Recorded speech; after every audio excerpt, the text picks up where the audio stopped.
तो हर मनवंतर में जो है भगवान आते हैं, हर मनवंतर में जो है भगवान अवतार धारण करते हैं।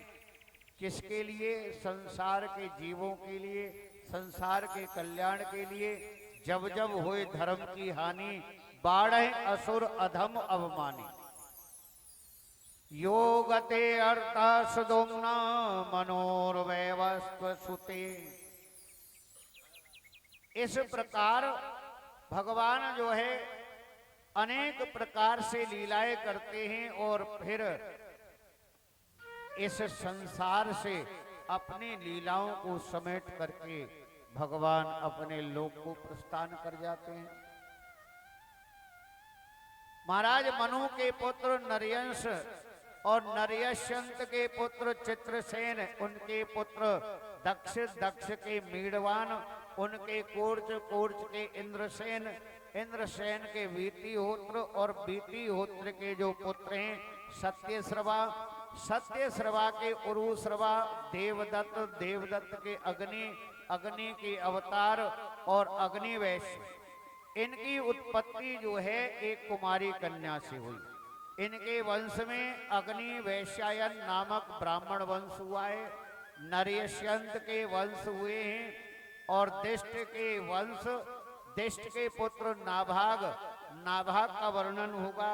और भिन्न भिन्न ये कर्म से वैश्य नाभाग के पुत्र भलंदन, उनके वत्सपीत, उनके प्रांशु, उनके प्रवीति, उनके खनेत्र, उनके चाक्षुष और उनके विवर्षति, उनके रंभ, रंभ के खनि क्षेत्र करंधम, अवीक्षित, अवीक्षित के चक्रवर्ती राजा मरुत और मरुत के यज्ञ, यज्ञ के अंगरा पुत्र संवर्त ने जैसा यज्ञ कराया राजा मरुत ने, वैसा अन्य यज्ञ जो है आज तक किसी भी राजा ने नहीं कराया। किसी भी राजा ने नहीं कराया ऐसा यज्ञ। ऐसा यज्ञ हुआ अलोकुशा से तृणबंधु के विपाल, शून्य बंधु धूम्रकेतु और सुकन्या रेवती का उपाख्यान रैवत नाम के राजा हुए और उनके रेवती नाम की कन्या हुई। एक बार वो राजा जो है ब्रह्मा जी के पास चले गए अपनी कन्या को लेकर के। केवल एक बात पूछने के लिए ब्रह्मलोक गए। क्या बात पूछने के लिए? ब्रह्मलोक में जाकर के ब्रह्मा जी से केवल इतना ही पूछा था कि महाराज मेरी पुत्री का विवाह किसके साथ होगा।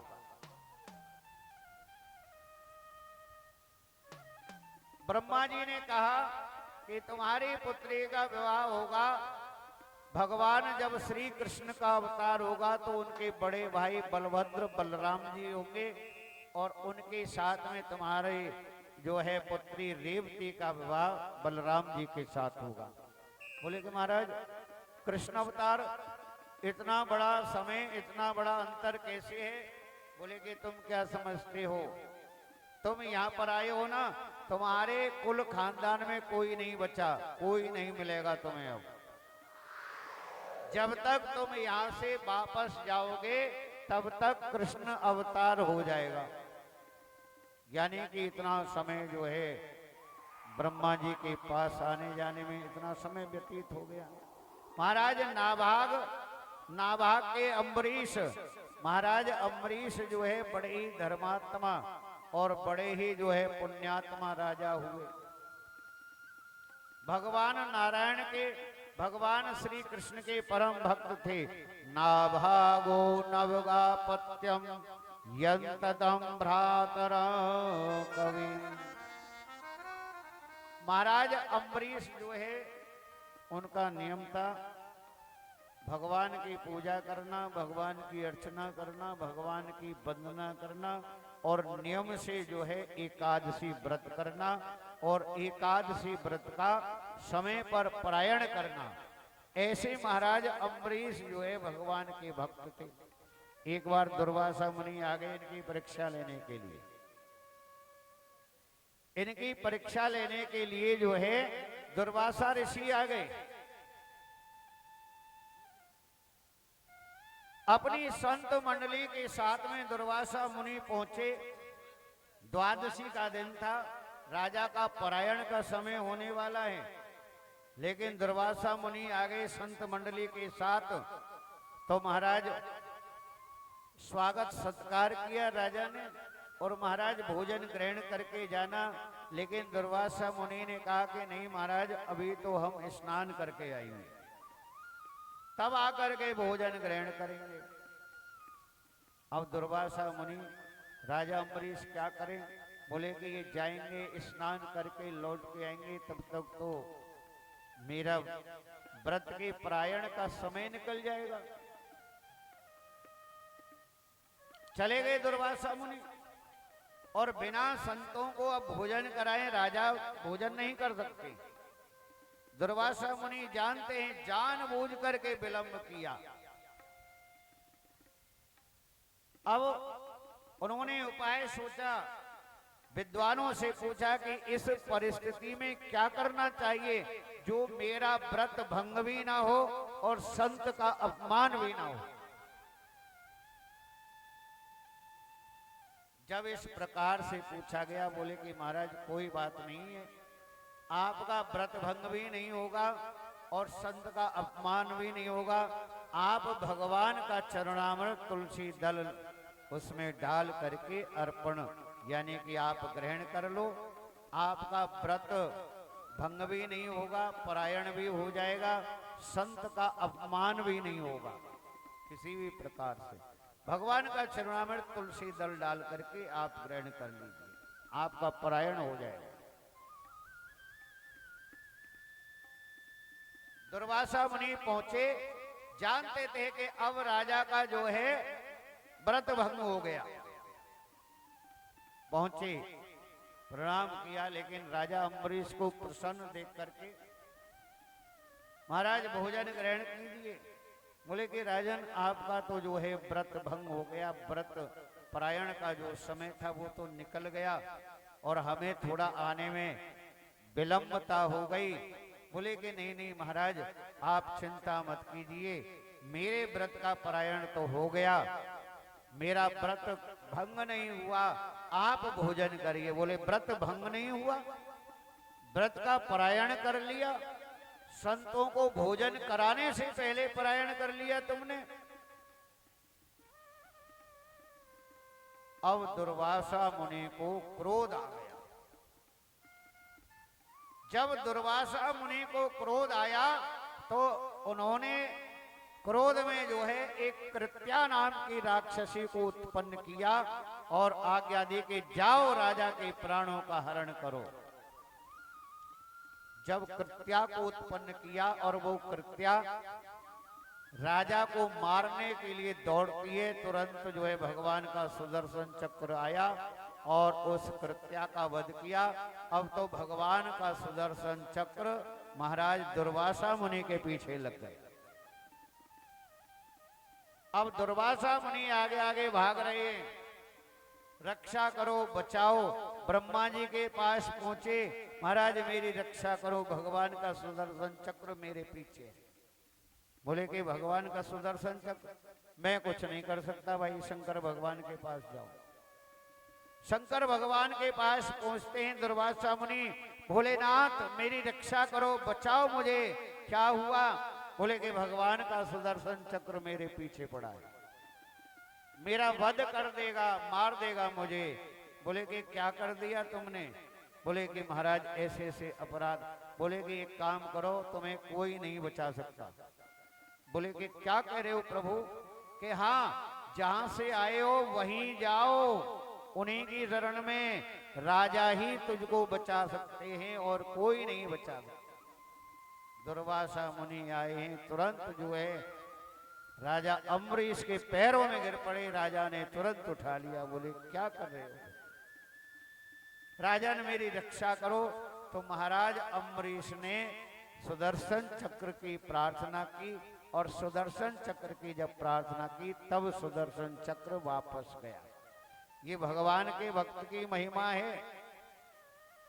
तब जाकर के, क्योंकि एक भक्त का जो है अपमान किया, तब जाकर के सुदर्शन चक्र ने महाराज दुर्वासा ऋषि का पीछा छोड़ा, तब जाके उनको शांति मिली। तब जाकर के शांति मिली। महाराज मानधाता के पुत्र अम्बरीश हुए हैं। अनेक प्रकार के ऐसे धर्मात्मा राजा इस संसार में हुए हैं। महाराज सगर के पुत्र जहां पर विध्वंस हो गए और उनका ही उद्धार करने के लिए तपस्या करके महाराज भगीरथ जी गंगा जी को पृथ्वी पर लेकर के आए। गंगा जी को यदद ब्रह्म परमं सूक्ष्म शून्यम शून्य कल्पितः। महाराज परीक्षित ने कहा कि गुरुदेव आपने जो है हल्का सा कहा कि सूर्य वंश का जो वर्णन है, और सूर्य वंश के वर्णन में तो भगवान राम का चरित्र भी आता है। बोले कि हाँ, क्योंकि खटवांग के पुत्र दीर्घवायु और दीर्घवायु के पुत्र राजा रघु, जिनके नाम से रघुवंश चला। रघु के पुत्र अज, अज के पुत्र दशरथ, और महाराज दशरथ के जो है 4 पुत्र हुए, राम लक्ष्मण भरत शत्रुघ्न।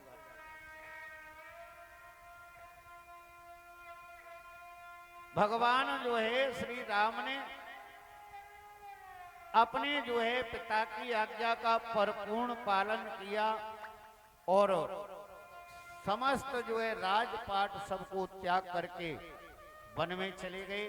वन में जाकर के जो है अनेक प्रकार के राक्षसों का वध किया। खर दूषण इत्यादि इन राक्षसों का वध किया है। और फिर जो है जाकर के हनुमान जी मिले।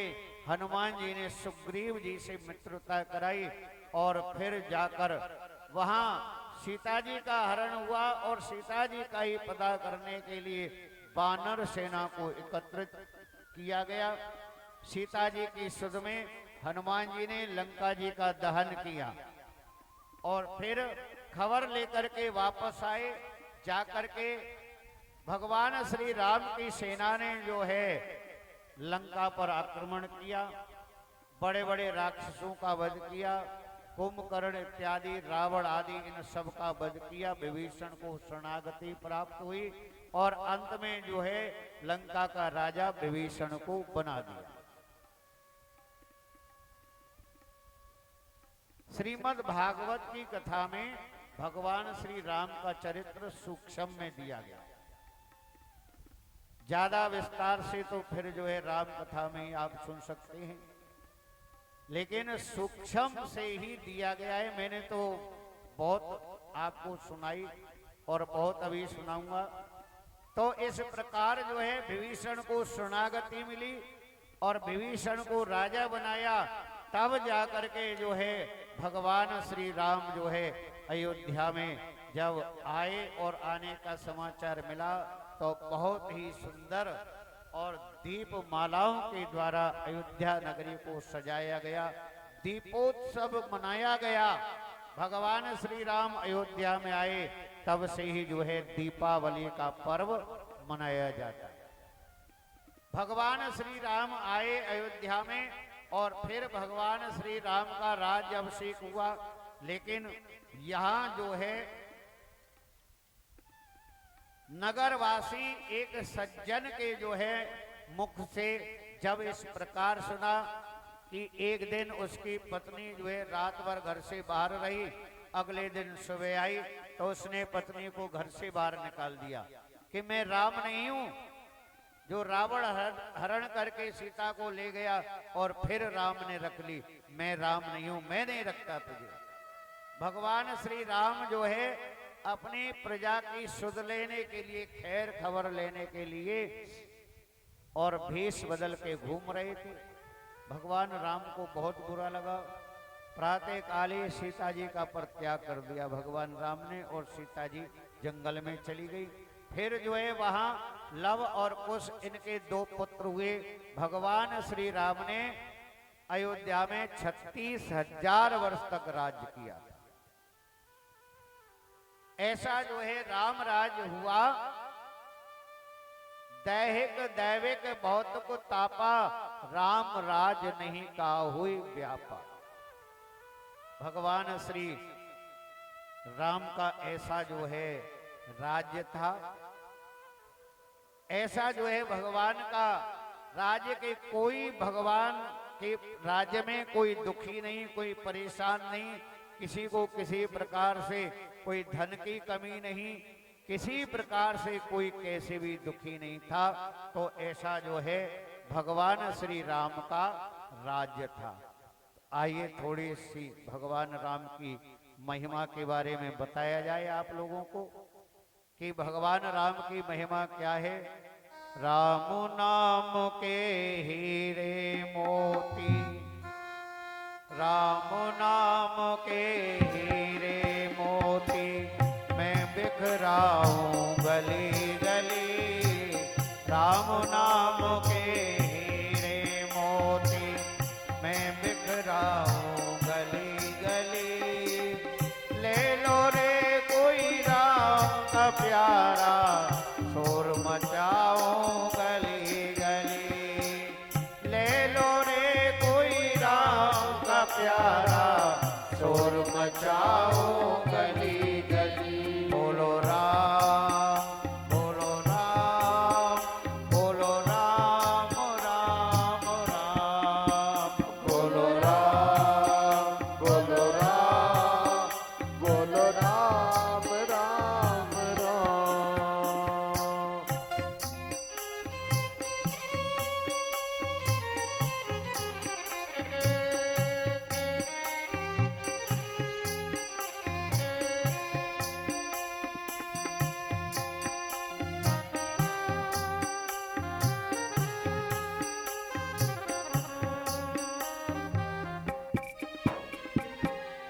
माया के दीवानों सुन लो, एक दिन ऐसा आएगा। माया के दीवानों सुन लो, एक दिन ऐसा आएगा। धन दौलत और माल खजाना यही पड़ा रह जाएगा। धन दौलत और माल खजाना यही पड़ा रह जाएगा। सुंदर काया मिट्टी होगी, सुंदर काया मिट्टी होगी, चर्चा होगी गली गली। ले लो रे कोई राम का प्यारा, शोर मचाओ गली गली। बोलो राम, बोलो राम, बोलो राम राम राम। बोलो राम, बोलो राम, बोलो राम राम राम। देखो आप लोगों की बात बिल्कुल गलत है। भागवत की कथा सुन रहे हैं, भगवान कृष्ण की कथा सुन रहे हैं और राम मंदिर में बैठे हुए हैं, तब भी ताली नहीं बजा रहे उनके नाम की। ये मत सोचो दोनों में कोई फर्क नहीं है, कोई भेद नहीं है, एक ही माया है, अलग मत समझो। ये भी जो है बहुत तात्विक बात है। भगवान श्री कृष्ण की कथा भगवान श्री राम के मंदिर में हो रही है, तो इसीलिए ऐसा मत सोचो। नहीं तो क्या सोचेंगे राम जी कि जब कृष्ण जी का जयकारा लगता है और तब तो खड़े होकर के सब नाचने लग जाते हैं, और मेरा भजन होता है तो सब ऐसे बैठे रहते हैं मूर्ति बन करके। ये बात गलत है। भगवान राम जी देख रहे हैं आपको पीछे से। बोलो राम, बोलो राम, बोलो राम राम राम। बोलो राम, बोलो राम, बोलो राम राम राम।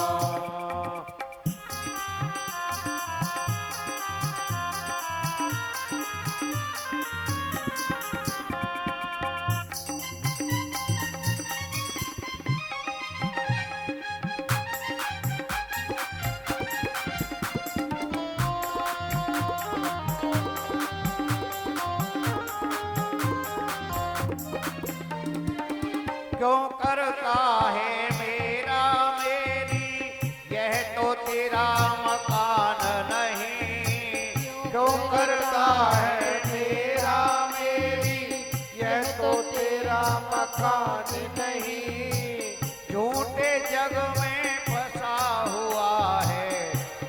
सच्चा इंसान नहीं, झूठे जग में फंसा हुआ है, तो सच्चा इंसान नहीं। जग का मेला 2 दिन का है, जग का मेला 2 दिन का है, जग का मेला 2 दिन का है, अंत में होगी चला चली। ले लो रे कोई राम का प्यारा, शोर मचाओ गली गली। ले लो रे कोई राम का प्यारा, शोर मचाओ गली गली। बोलो राम, बोलो राम, बोलो राम राम राम, बोलो राम, बोलो राम, बोलो राम राम राम। बोलो श्री राम जय राम जय जय राम, श्री राम जय राम जय जय राम। बोलो श्री राम जय राम जय जय राम, श्री राम जय राम जय जय राम। बोलो श्री राम जय राम जय जय राम, श्री राम जय राम जय जय राम। बोलो श्री राम जय राम जय जय राम, श्री राम जय राम जय जय राम। बोलो श्री राम जय राम जय जय राम, श्री राम जय राम जय जय राम। बोलो श्री राम जय राम जय जय राम, श्री राम जय राम जय जय राम। बोलो श्री राम जय राम जय जय राम, श्री राम जय राम जय जय राम। बोलो श्री राम जय राम जय जय राम, श्री राम जय राम जय जय राम। बोलो श्री राम जय राम जय जय राम, श्री राम जय राम जय जय राम। बोलो राजा रामचंद्र भगवान की जय। बोलो सियावर रामचंद्र भगवान की जय।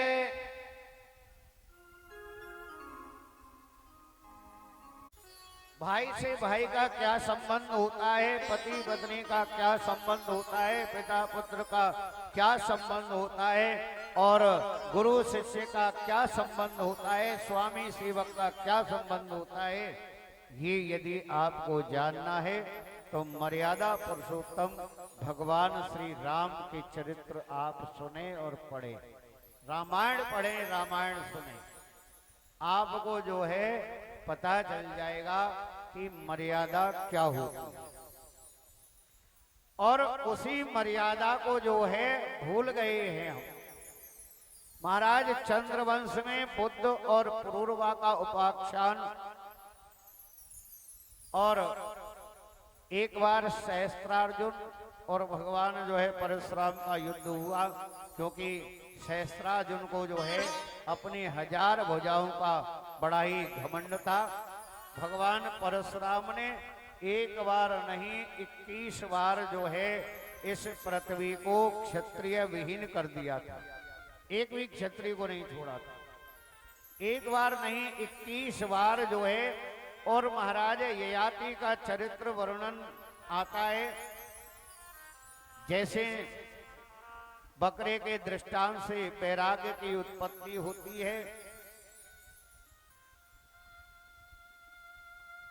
जब राजा अपने पुत्रों से कहते हैं कि यदि मुझे कोई अपनी उम्र देगा तो मैं संसार के भोग और करना चाहता हूं, लेकिन कोई भी अपनी आयु देने के लिए तैयार नहीं होता है। एक पुत्र राजा का जो है अपनी आयु देने के लिए तैयार हो जाता है और कहता है कि हे पिताजी, ये जीवन जो है आपका ही दिया हुआ है, यदि मेरा ये जीवन आपके काम आ जाए तो जो है इससे बड़ा सौभाग्य मेरे लिए कुछ नहीं हो सकता।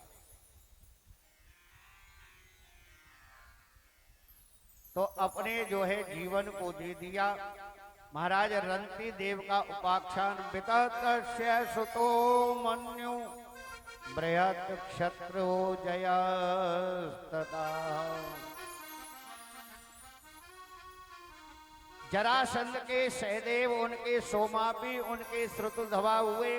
कुरुपुत्र परीक्षित पुत्रहीन, कुरुपुत्र जनु का सूरत, सूरत के विदुरथ, विदुरथ के सार्वभौम और उनके जयसेन, उनके राधिक, उनके अयुत और उनके क्रोधन, उनके पुत्र देवादिति और उनके पुत्र दिलीप, उनके प्रतीप, प्रतीक के देवापि, देवाप के शांतनु, शांतनु के वल्हीक नामक 3 पुत्र हुए।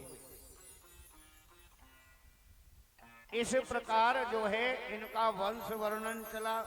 अनु आदि इनका वंश याति के चतुर्थ पुत्र, अनु के 3 पुत्र सवानर, चक्षुर, परोक्ष, कालनर। तो महाराज इनके जो है जन्मेजय, महाशील, उनके महावना, उनके उसीनर, उनके तितिक्षु और ये पुत्र हुए हैं। विदर्भ से भगवान श्री कृष्ण के वंश का वर्णन प्रारंभ होता है। तस्याम विदर्भो जनयत पुत्रो नामना कुशक्रतो। सत्यव्रत के 6ठे पुत्र अंधक के कुकुर, भजमान, शुचि, कंबल, महर्षि नामक इनके 4 पुत्र हुए। कुकुर के वहीन, वहीन के बिलोमा, बिलोमा के कतोरोमा और कपोत रोमा के शतु और उनके अनु। अंधक के पुत्र दुंदुभि, आहु के 2 पुत्र देवक और उग्रसेन। महाराज देवक के देववान, उपदेव, सुदेव, देववर्धन और इनके 4 पुत्र, 7 पुत्रियां जिनके धृत देवा, शांत देवा, उपदेवा, श्रीदेवा, देव रक्षिता, सहदेवा और देवकी नाम की पुत्री। 7 वसुदेव जी को ब्याही गई। उग्रसेन की 9 पुत्र, कंस, सुनामा और न्यग्रोध, कंक, शंकु, सोहु, राष्ट्रपाल, सृष्टि, तुष्टिमान हुए। इनकी 5 पुत्रियां हुई, कंसा, कंसवती, कंका, सुरभु और राष्ट्रपालिका।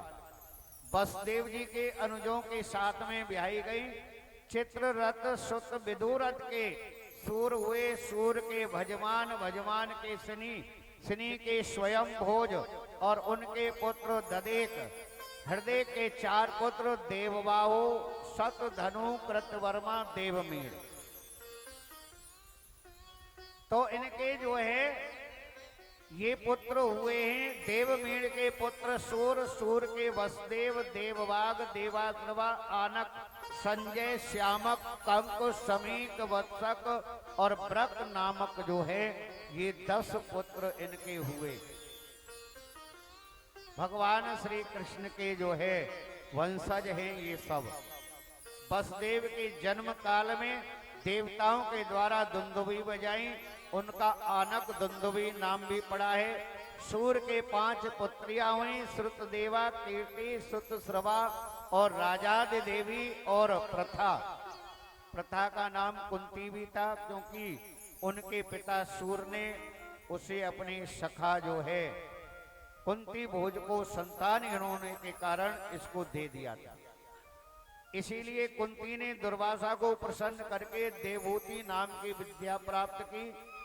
उन्होंने विद्या की परीक्षा लेने के लिए सूर्य का आह्वान कर दिया। सूर्य तत्काल प्रकट हो गए, आ गए उनके सामने। अब कुंती से जो है वरदान मांगने के लिए, क्योंकि ये तो निश्चित था अब पुत्र तो होना ही है। ऐसे ही परीक्षा करने के लिए सूर्य भगवान का आह्वान कर दिया। अब गर्भ धारण हुआ, लेकिन भगवान सूर्य ने कहा कि तुम चिंता मत करो, मेरे इस संसर्ग से तुम्हें किसी प्रकार का दोष नहीं होगा। भगवान सूर्य चले गए। ऐसा तेजस्वी बालक हुआ जिसने लोक निंदा के वजह से मंजूषा में बंद करके गंगा में बहा। तुम्हारे प्रपिता में पांडु ने उसी कुंती का पानी ग्रहण किया। श्रुतदेवा का विवाह पुरुष देश के राजा भद्र शर्मा के साथ हुआ। नरेश दृष्ट केतु से ब्याही गई और राजा जयसेन से हुआ। इस प्रकार महाराज यदा यदे अधर्मस्य क्षयो वृद्धि पापात्मना। भगवान श्री कृष्ण पहले पुरुषोत्तम रूप से प्रकट हुए, फिर मनुष्य रूप धारण करके पितृगृह से ब्रज में आए। यहाँ ब्रजवासियों की इच्छा पूर्ण की, शत्रुओं को मारा, कंस जैसे दुष्टों का संहार किया और उसके बाद में फिर अनेक प्रकार का विहार करके गोपियों के साथ लीला करके और अपने भक्तों का उद्धार करके भगवान जो है पृथ्वी से गमन कर गए। महाराज परीक्षित ने कहा कि गुरुदेव, जिस कथा के लिए मैं इतने दिनों से बैठा हुआ हूं और बस आपने 2 मिनट में ही पूरी कथा कर दी। भगवान कृष्ण आ भी गए, वंश का वर्णन कर दिया, सब कुछ कर दिया, लेकिन और लीला करके भगवान चले भी गए। मेरी तो कुछ समझ में नहीं आया। इसीलिए भगवान, हे गुरुदेव, आपसे निवेदन करता हूं कि जिनकी लीला श्रवण करने के लिए मैं उत्सुक हूं। अब महाराज सुखदेव जी ने कहा कि राजन, वो तो बात ठीक है, लेकिन एक काम करो, जो है आपको कई दिन बीत गए भगवान के चरित्रों को श्रवण करते करते, और कुछ अब जलपान कर लो, कुछ खा पी लो, फिर आगे जो है आराम से नंद नंदन भगवान श्री कृष्ण की कथा आपको सुनाएंगे। महाराज परीक्षित ने कहा कि नहीं गुरुदेव, अब मुझे इस संसारिक व्यंजनों की भूख नहीं है, मुझे कुछ नहीं चाहिए। मुझे तो अब केवल मेरे अंदर जो तृष्णा, मेरे अंदर जो भूख बढ़ रही है, वह केवल भगवान की कथा श्रवण करने के लिए। और ये मेरी भूख तभी शांत होगी जब मैं भगवान श्री कृष्ण की कथाओं का श्रवण करूं। तो इसीलिए हे गुरुदेव, आपसे निवेदन करता हूं कि आप भगवान की कथा को रोके नहीं, चलने दे। मुझे कुछ नहीं करना है, कुछ भी इच्छा नहीं है, मैं धीरे धीरे करके तृप्त होता जा रहा हूं। जलपान करना भी बंद कर दिया महाराज परीक्षित, कि अब मुझे जो है संसार की भूख प्यास नहीं सता रही, अब मैं केवल भगवान की कथा सुनना चाहता हूं। कथितो वंश विस्तारो भवता सोम सूर्यो राज्ञाम चोभयवंशानां चरितम परमा अद्भुतम्। महाराज चंद्रवंश सूर्यवंश के राजाओं का अद्भुत चरित्र, धर्मवान राजा यदु का वंश विस्तृत रूप से बताया। बलराम जी की सहित भगवान श्री कृष्ण का जो चरित्र है, जगत आत्मा यदुकुल में अवतरित होकर जो पराक्रम किए, जो उन्होंने लीलाएं की हैं, अब मैं आपको विस्तार पूर्वक सुनाता हूं। सुखदेव जी ने श्रेष्ठ प्रश्न किया तो महाराज परीक्षित कहने लगे, महाराज सुखदेव जी कहने लगे कि राजन, आपने जो प्रश्न किया है कि भगवान की कथाओं को विस्तार पूर्वक सुनाए, विस्तार पूर्वक सुनाते हैं। चंद्रवंश में महाराज जो है भगवान श्री कृष्ण का प्रादुर्भाव होता है।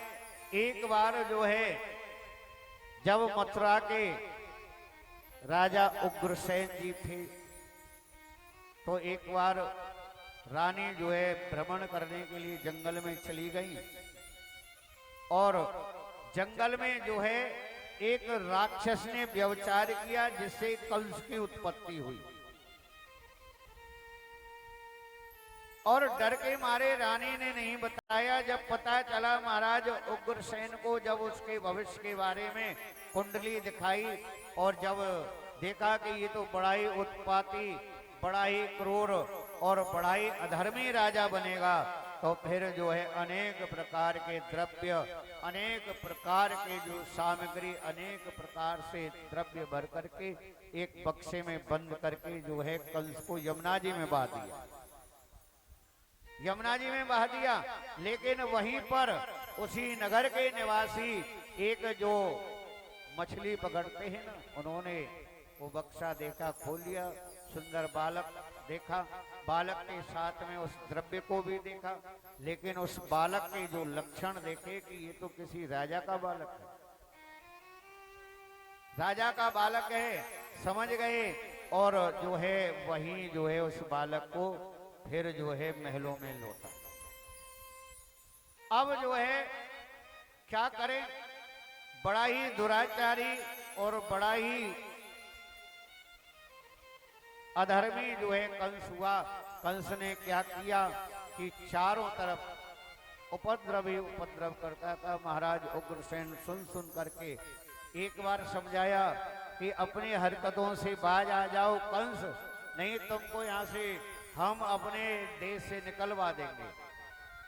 कंस ने उल्टा ही कर दिया। महाराज उग्रसेन को ही बंदी बना करके जेल में डाल दिया और स्वयं जो है मथुरापुरी का जो है राजा अपने आप को घोषित कर दिया, मैं ही राजा हूं, कह देना सबसे।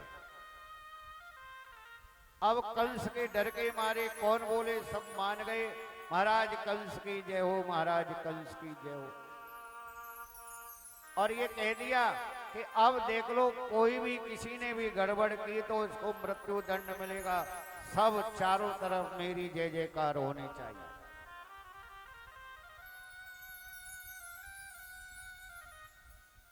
जब चारों तरफ कंस का भय एकदम छा गया, कंस के भय से कोई कुछ भी नहीं करता था। एक बार मंत्रिमंडल में बैठा हुआ कंस ने अपने मंत्रियों से पूछा कि भाई ऐसा काम करना चाहिए जो प्रजा में मेरी साख बने। महाराज ऐसा करो, यज्ञ करो। अब कंस यज्ञ बोले कि ये नहीं, ये सब नहीं, कुछ ऐसा काम बताओ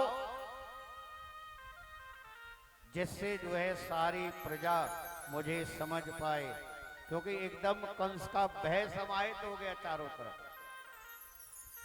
फिर कंस को सलाह दी गई कि महाराज आपकी जो चचेरी बहन देवकी है, आप उसका विवाह कर दीजिए।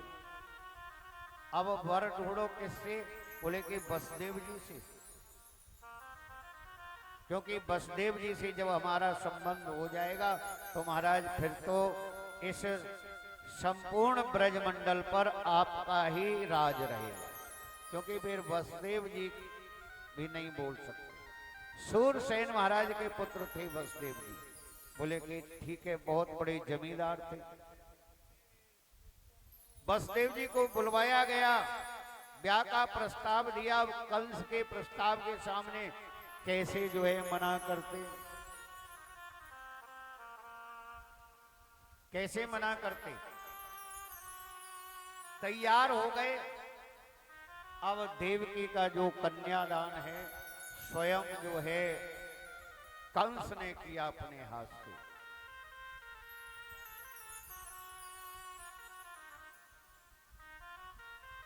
कन्यादान भी स्वयं अपने हाथ से किया कंस ने, यहाँ तक कि दोनों को विदा करने के लिए आज जो है कंस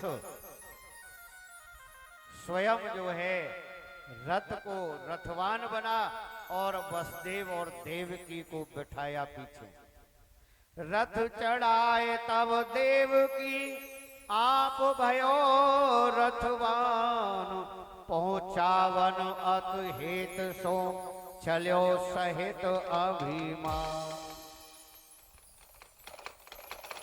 रथ में जो है वसुदेव और देवकी को बैठा करके आज जो है कंस दोनों को विदा करने के लिए स्वयं अभिमान के साथ चल दिया। और जैसे ही कंस ने जो है मथुरा नगरी की पहली ड्योढ़ी पार की तो तुरंत जो है आकाशवाणी होती है, अरे कंस,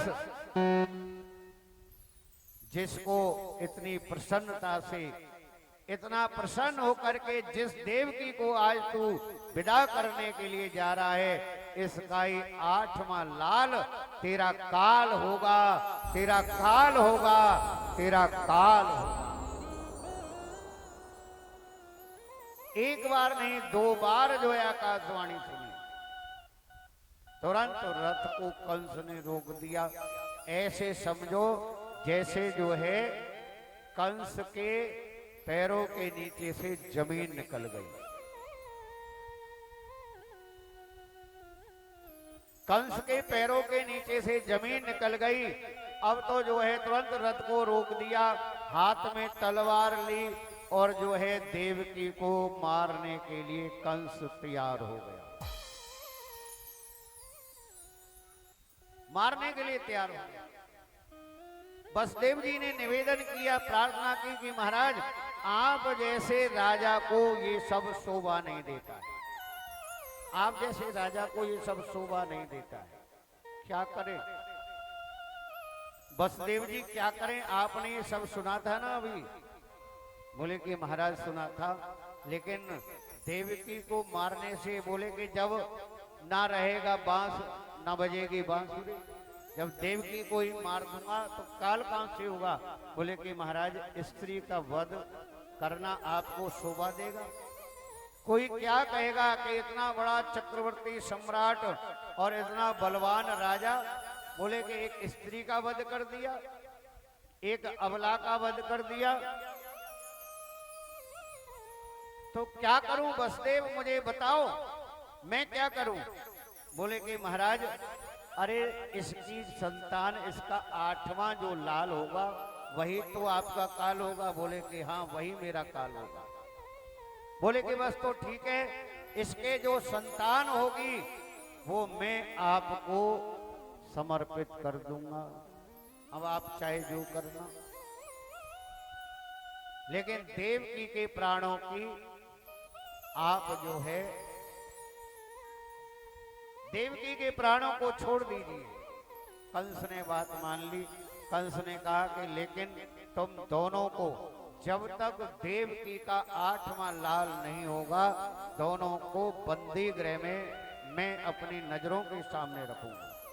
ठीक है मां। एक क्षण में ही देखो क्या हो गया, वसुदेव और देवकी को जो है कारागृह में बंद कर दिया गया। अब जब प्रथम पुत्र की बारी आई तो वसुदेव जी पहले पुत्र को लेकर के कंस के दरबार में हाजिर हो गए। महाराज ये मेरा जो है पहला पुत्र है। कंस ने उस बालक को गोदी में लिया, देखा, बोले कि मेरा काल तो 8वां है, इसने मेरा क्या बिगाड़ा है, ये तो पहला है, ले जाओ वसुदेव जी इसका पालन पोषण करो।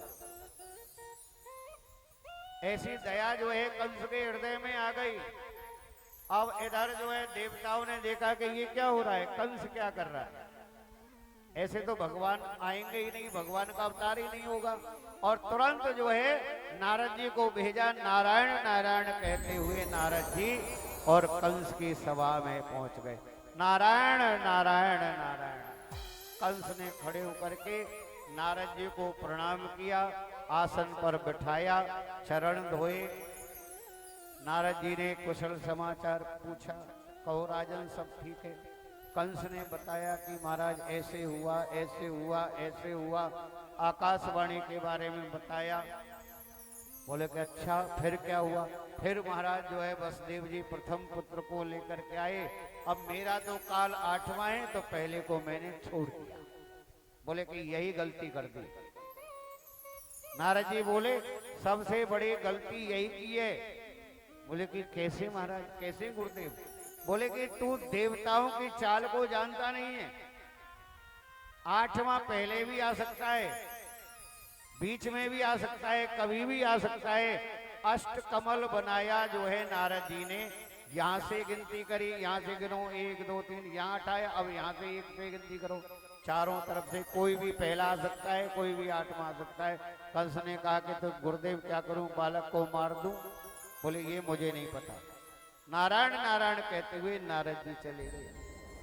कंस ने आदेश दिया कि जाओ वसुदेव जी को हाजिर करो बालक के सहित, लेकिन सब्र नहीं हुआ, तुरंत कारागृह में पहुंचा और उस बालक को वहीं एक पत्थर की शिला पर पटक दिया, वध कर दिया। ऐसे करके जो है 6 पुत्रों को मार दिया। वसुदेव देवकी के 6 बालकों को मार दिया। जब अब 7वें बालक की बारी आई तो 7वें में जो है बलराम जी का नंबर था। भगवान समझ गए कि अब तो ये तो मेरे भाई बलराम जी हैं और ये तो रहेंगे। तुरंत जो है योग माया को आदेश दे दिया। पहले से ही जो ब्रज में नंद बाबा और यशोदा जी के यहाँ पर रोहिणी जो रह रही थी, वो इसी डर के कारण जो है वो वसुदेव जी की पत्नी थी। और योग माया के द्वारा उस गर्भ को जो है देवकी के गर्भ से और रोहिणी के गर्भ में योग माया ने पहुंचा दिया, संकर्षण करके। यहां कंस को पता चला कि गर्भ क्षीण हो गया, समाप्त हो गया। बोले अच्छा हुआ मेरे डर के मारे वो पहले ही मर गया। अब कंस ने सोचा कि भाई एक गर्भ में मर गया, 6 महीने मार दिए, अब तो जो है निश्चित रूप से 8वें की ही बारी है। भई भूम जब अधिक दुखारी, सुर नर मुनि पे जाय पुकारी। बाल हत्या जब होती है तो उसके बराबर पृथ्वी दुखी कभी नहीं होती। जब बाल हत्या कंस ने की तो आज जो है पृथ्वी दुखी होकर के भगवान की शरण में पहुंची।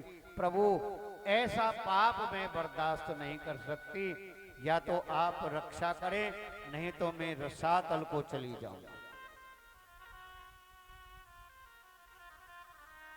पृथ्वी ने जब भगवान से इस प्रकार प्रार्थना की, निवेदन किया कि अब मैं बाल हत्या नहीं सहन कर सकती, चिंता मत करो।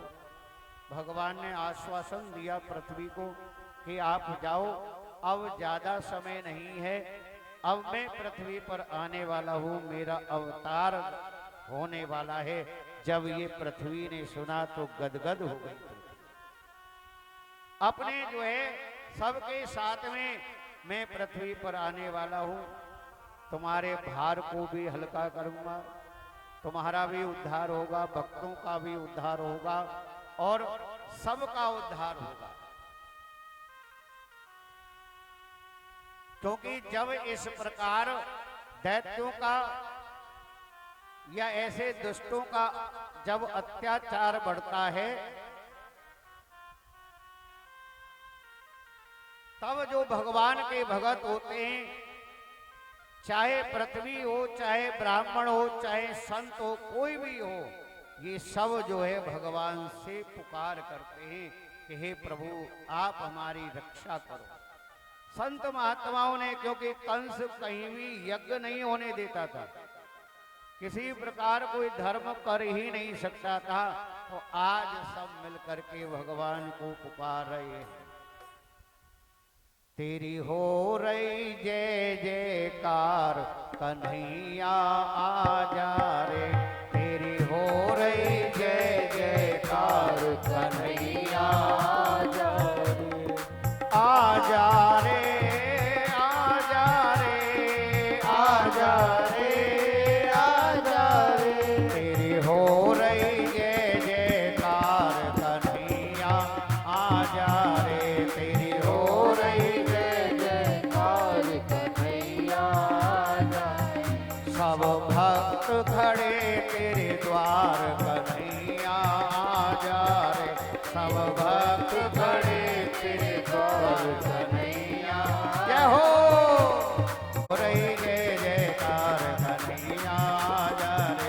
तेरी हो रही जय जयकार, कन्हैया आजा रे। तेरी हो रही जय जयकार, कन्हैया आजा रे। तेरी हो रही जय जयकार, कन्हैया आजा रे। बोलो बाल कृष्ण भगवान की।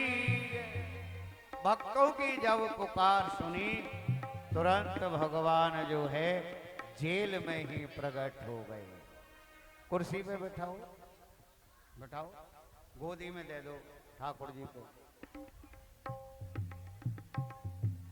नहीं झूलना झुलावे राती जसोमती, झूलना झुलावे। हो देखो देखो देखो, बाज रही घर घर से नाई, गोकुल में देखो बाजे बधाई। जन्मे हैं कृष्ण कन्हाई गोकुल में देखो बाजे बधाई हो बधाई। बधाई। जय हो।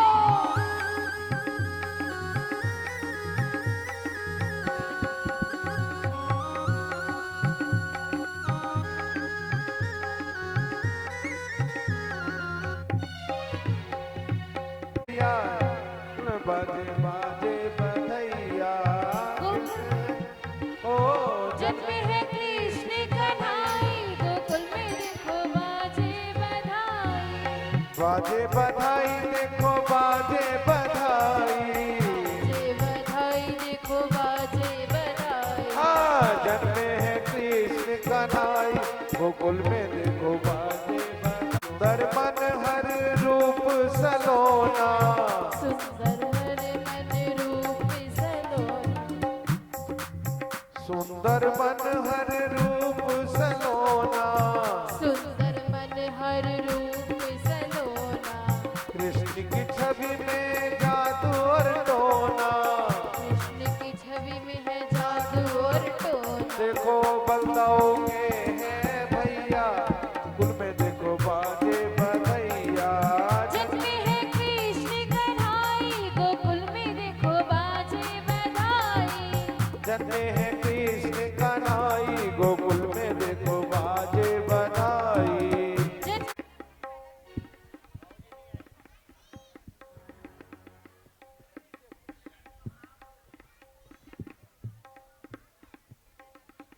आरती बाल कृष्ण की कीजे अपनो जन्म सफल कर लीजे। अपनो जन्म सफल कर लीजे। आरती बाल कृष्ण की कीजे। आरती बाल कृष्ण की कीजे। श्री यशोदा को परम दुलारो बाबा की अखियन को तारो। गोपियन के प्राण को प्यारो इन पे प्राण निछावर कीजे। आरती बाल कृष्ण की कीजे। बलदाऊ को छोटो भैया कनुआ कह के बोलावत मैया। प्रेम मुदित मन लेक बलैया यह छवि नैनन में भर लीजे। आरती बाल कृष्ण की कीजे। तोतली बोली मधुर सुहावे सखा संग के लत सुख पावे। सोई सुध जो इनको ध्यावे अब इनको अपना कर लीजे। आरती बाल कृष्ण की कीजे। अपनो जन्म सफल कर लीजे। श्री राधावर सुधर कन्हैया ब्रज जन को नवनीत खेवैया। देखत ही मन नयन चुरैया अपनो सर्वस इनको दीजे। आरती बाल कृष्ण की कीजे। अपनो जन्म सफल कीजे। आरती बाल कृष्ण की कीजे। अपनो जन्म सफल कर लीजे। कर्पूर गौरम करुणावतारम संसार सारम भुजगेन्द्रहारम सदा वसंतम हृदयारविंदे भवानी सहितं नमामि। त्वमेव माता च पिता त्वमेव। त्वमेव बन्धु सखा त्वमेव। त्वमेव विद्या सर्वं